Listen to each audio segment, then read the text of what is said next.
निबन्धकार लक्ष्मीप्रसाद देवकोटा र उनको नेपाली साहित्यको इतिहासमा सर्वश्रेष्ठ पुरुष निबन्धको विश्लेषण। यो भिडियो हामीले बिएड प्रथम वर्षमा रहेको नेपाली नाटक, एकाङ्की र निबन्ध विषय अध्ययन गर्ने विद्यार्थीहरूका लागि तयार पारेका हौँ। अबको क्रममा लक्ष्मीप्रसाद देवकोटाको परिचय र प्रवृत्ति। लक्ष्मीप्रसाद देवकोटा नेपाली निबन्ध फाँटका स्वच्छन्दतावादी आत्मपरक निबन्धकार हुन्। विक्रम सम्वत 1993 सालमा शारदा पत्रिकामा अषाढको 15 शीर्षकको निबन्ध प्रकाशित गरेर निबन्ध लेखनको आरम्भ गरेका देवकोटाको प्रसिद्धिको क्षेत्र कवितापछिको निबन्ध नै हो। उनका प्रसिद्ध प्रबन्ध सङ्ग्रह, अनुदित सङ्ग्रह, लक्ष्मी निबन्ध सङ्ग्रह, दाडिमको रुखने र निबन्ध सङ्ग्रहहरू प्रकाशित भएका छन्। देवकोटाको प्रसिद्ध प्रबन्ध सङ्ग्रहमा अङ्ग्रेजी साहित्यका 13 जना निबन्धकारका वस्तुपरक र आत्मपरक 13 वटा निबन्धहरू नेपालीमा अनुवाद गरिएका छन्। निबन्धकार लक्ष्मीप्रसाद देवकोटा आत्मपरक निबन्धकार हुन्। उनले आफ्ना वैयक्तिक र सामाजिक जीवन भोगाएका क्रममा भोगेका देखेका अनुभवहरूलाई आत्मरागले रङ्गाएर निजात्मक ढङ्गले निबन्ध लेख्छन्। देवकोटा आफ्ना निबन्धमा विषय आफैलाई बनाएका हुन्छन्। आफ्ना जीवनका सुख दुःख, हाँसो आँसु, हर्ष विस्मात आदिलाई प्रस्तुत गरेका हुन्छन्। कल्पनाका कुबेर देवकोटाले कुनै पनि विषयलाई टिप्छन् र त्यसले आफ्नो हृदयलाई कसरी छोयो त्यसैमा लहडी मार्छन्। देवकोटा भन्छन्, म त्यसका कन्सिरीको रौँ तताउन्न, म त्यसको सिङ पक्रेर पुच्छरको टुप्पोसम्म जाँदिनँ। कहीँ म प्रबन्धभित्र आफै घुसेको हुन्छु, व्यक्तित्वको रङ रङ्गाएर आफूसँग खेल्न र आफूलाई चिन्न र चिनाउनका लागि।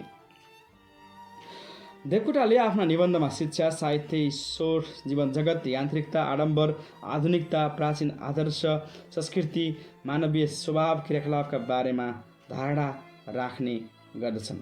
उनका निबन्धमा तर्क, वितर्क, बुद्धि, विवेक एवं बौद्धिक कसरत पाइँदैन। उनका निबन्धमा रम बौद्धिकता पाइन्छ। उनका निबन्धमा कवितामा जस्तै चरीको छिरबिरी गुन्जन पाइन्छ। भावना र अनुभूतिको स्वतःस्फूर्त अभिव्यक्ति पाइन्छ। उनी प्रकृति प्रेमी निबन्धकार हुन्। प्रकृतिका पुजारीको रूपमा उनी देखिन्छन्। नेपाली प्रकृति, नेपाली जनमानसको सरलता, पवित्रता, प्राकृतिक निष्कलङ्कपनाको निबन्धमा प्रस्तुति गर्छन्। उनले जीवनको विविध पक्ष, प्रकृतिका विविध जीवन्त सुन्दर पक्षहरूको चित्रण गर्छन्। उनी सशक्त व्यङ्ग्यकारको रूपमा पनि चिनिन्छन्। सामाजिक, आर्थिक, सांस्कृतिक क्षेत्रका विकृति, यान्त्रिक बन्दै गएको मानवीय जीवन, महान व्यक्तिको उपेक्षा हुने प्रवृत्ति, मूर्ख सम्मानित हुने परम्परा, बाह्य तडक पडकमा विश्वास गर्ने समाजप्रति उनले व्यङ्ग्य बाण हान्छन्। देवकोटा कवितामा जस्तै निबन्धमा पनि स्वच्छन्दतावादी भएर देखा पर्छन्। वस्तुपरकता भन्दा आत्मपरकता, विवेकको भन्दा स्वतःस्फूर्तता, सचेत शिल्प भन्दा प्राकृतिक अभिव्यक्ति, बौद्धिकता भन्दा हार्दिकता, सहरिया भन्दा ग्रामीण जीवनतर्फ आकर्षण, मानवतावाद, प्राचीन अतीतको आर्य संस्कृतिप्रति झुकाव, ईश्वर, प्रकृति र मानवबीचको सम्बन्ध, असीमित कल्पनाको उडान जस्ता कुराहरू देवकोटाका निबन्धमा पाइने विशेषताहरू हुन्। देवकोटा रहस्यमूलक निबन्धकारका रूपमा देखिन्छन्। मान्छे, प्रकृति र अज्ञात शक्तिका रहस्यलाई आफ्ना निबन्धमा खतल्ने काम गर्छन्। एउटा अज्ञात शक्तिको प्रेरणामा विश्व सञ्चालित हुन्छ भन्ने देवकोटाको रहस्यमय अभिव्यक्ति रहेको छ। देवकोटाका निबन्धमा प्रकृति, ईश्वर र मानव बीचको त्रिकोणात्मक सम्बन्ध स्थापित भएको पाइन्छ।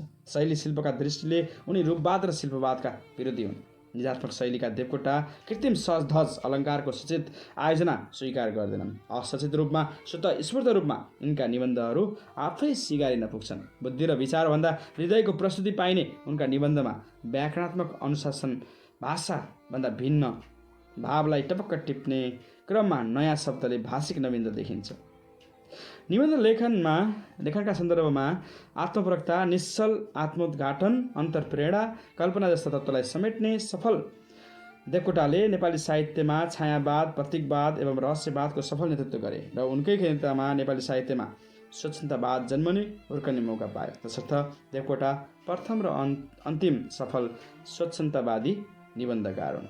अब निबन्धकार लक्ष्मीप्रसाद देवकोटाद्वारा लेखिएको नेपाली साहित्यको इतिहासमा सर्वश्रेष्ठ पुरुष निबन्धको विश्लेषण।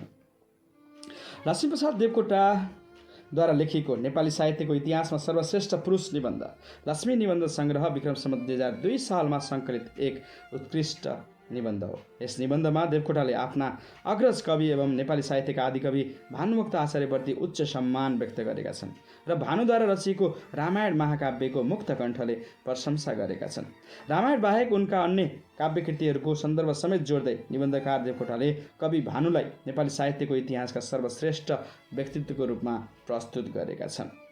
पाठकको हृदयलाई छुन सक्ने साहित्य नै सर्वश्रेष्ठ हुने उल्लेख गर्दै प्रारम्भ गरिएको यस निबन्धमा देवकोटाले रामायणलाई प्रभावकारी एवं सर्वप्रिय रचनाका रूपमा तथा त्यसका रचनाकार कवि भानुभक्तलाई सर्वश्रेष्ठ कविका रूपमा प्रस्तुत गरिएको छ। रामायण नेपाली हृदयको नजिकको रचना भएको मत देवकोटाको रहेको छ। बौद्धिक आडम्बर र खिचतानी एवं चमत्कारप्रति बोक्रे रुचि देखाउने तथा तडक भडक निस्सार र कृत्रिमताको भुल भुलावटमा रमाउने नेपालीहरूको प्रवृत्तिप्रति देवकोटाको विमति रहेको छ। अन्य भाषाका रचनाहरूलाई दिल खोलेर प्रशंसा गर्ने हामी नेपालीहरू स्वदेशी सौन्दर्यको कदर गर्ने प्रवृत्ति कमजोर बनेको विचार निबन्धकारको रहेको छ। छन्दको कृत्रिम बन्धनबाट मुक्त भई मानव संवेदनाहरूलाई प्राकृतिक भावमा घोलेर सिर्जिएका कविताहरू नै उत्कृष्ट हुने ठहर निबन्धकारको छ। कृत्रिम र सजधज आडम्बर बिना नै नेपाली ढोकढुकीलाई समाएर कविता लेख्ने खुबी कवि भानुमा रहेको बताउँदै देवकोटाले उनीप्रति सच्चा श्रद्धा व्यक्त गरेका छन्। नेपाली हृदयमा प्रेरणा दिनका लागि भानुभक्तले कविता रचना गरेको विचार देवकोटाको रहेको छ। घाँसीको प्रेरणाबाट भानुको कवि चेतना बिउजिएको र सोही कारण कविता लेख्ने अभियानमा जुटेको सन्दर्भ प्रस्तुत गर्दै देवकोटाले घाँसीप्रति पनि श्रद्धा व्यक्त गरेका छन्। तत्कालीन समयमा नेपालीहरूको जनबोलीमा मात्र सीमित रहेको र विद्वानहरूद्वारा अपहेलित बनेको नेपाली भाषामा रामायण जस्तो महनीय ग्रन्थ रचेर भानुभक्तले देश र जनताप्रति आफ्नो कर्तव्य निभाएको विचार देवकोटाको छ। भारतवर्षको प्राचीन कथा रामायणलाई नेपाली जनबोलीमा प्रस्तुत गरेर कवि भानुले नेपालीहरूलाई ठुलो गुण लगाएको ठम्याई निबन्धकारको छ। भगवान रामको कथालाई रामायणमा प्रस्तुत गरेर कवि भानुले नेपालीहरूलाई एउटै कृति मार्फत नवरसको आस्वादन गराएको विचार देवकोटाले व्यक्त गरेका छन्। रामायणको कथाले नेपाली हृदयलाई छोएको कारण कतिपय नेपालीहरूबाट नै नेपाली सभ्यतामा कविता रूपी नयाँ पालुवा फलाएको विचार देवकोटाको छ। रामायणलाई कल्पद्रुमका रूपमा प्रस्तुत गर्दै देवकोटाले यसैतर्फ नेपाली हृदयका सर्वोच्च भावना र कल्पनाहरू फले फुलेको विचार पनि व्यक्त गर्छन्। राष्ट्रको हृदयमा सबैभन्दा तीव्र भएर बस्ने व्यक्ति नै सर्वश्रेष्ठ पुरुष हुने बताउँदै देवकोटाले कवि भानुलाई सर्वश्रेष्ठ पुरुषको दर्जा दिएका छन्। नेपाली हृदयको श्रद्धा गर्ने सदाचारी भानुभक्तलाई निबन्धकार देवकोटाले तोते बोलीको माधुर्य र हृदयको सरलता भएका बुढा केटाकेटीका रूपमा प्रस्तुत गरेका छन्। यही सरलता, आडम्बरहीनता र भलोपनकै कारण कवि भानुले सम्पूर्ण नेपालीहरूको घर घरमा सत्कार पाइरहेको विचार देवकोटाको छ। नेपाली जनजिब्रोमा प्रचलित सरल सहज र सरस भाषा जिब्रोले गुनगुनाउने सजिलो छन्द, सम्पूर्ण नेपालीहरूका आँखा खुलाउन सक्ने विचार, रामराज्यको परिकल्पना, नेपालीपन आदि विशेषताहरूले रामायण र त्यसका रचयिता भानु नेपाली साहित्यका सर्वश्रेष्ठ बनेको विचार निबन्धकारले अगाडि सारेका छन्। यति हुँदाहुँदै पनि हामी नेपालीहरूले भानुभक्तलाई उचित र आवश्यक सम्मान गर्न नसकेकोमा निबन्धकार चिन्ता व्यक्त गर्छ। देवकोटाका अनुसार नेपाली साहित्यमा भानुभक्त अतुलनीय कवि व्यक्तित्व हुन्। अन्य कविहरूले भानुको उचाइ ग्रहण गर्न प्रयास गरे पनि सफल हुन सकेका छैन। भानुभक्तको कवि व्यक्तित्वले नेपाली कविहरूलाई सम्पूर्ण जनमानसलाई सत्यप्रति श्रद्धाको भावना राख्नुपर्ने, नेपाली हुनुपर्ने सन्देश दिएको देवकोटाको ठम्याइ छ। निबन्धकार देवकोटाले कवि भानुभक्तलाई आदर्श व्यक्तिका रूपमा प्रस्तुत गरेका छन्। रामायण कवि भानुको सर्वोत्तम रचना त हो नै, यस बाहेक पनि उनले थुप्रै कविताहरू अत्यन्त उत्कृष्ट ढङ्गले रचना गरेका छन्। देवकोटाले तिनमा पाइने सरलता, माधुर्यता, सहृदयता, चमत्कारिताको प्रशंसा पनि गरेका छन्। मन छुन सक्ने भाषा र लय पाइने उनका कवितामा हृदयको भुलभुलावट रहेको कुरा देवकोटाले बताएका छन्। स्वर्गको शीतलता समान, हावाको अमृत समान तथा लहरा र फुलको परी नृत्य समान उनका कविताहरू उत्कृष्ट रहेको विचार देवकोटाको रहेको छ। यस प्रकार नेपाली साहित्यको इतिहासमा सर्वश्रेष्ठ पुरुष निबन्धमा निबन्धकार देवकोटाले अग्रज कवि भानुभक्तको उच्च श्रद्धा भाव व्यक्त गरेका छन्।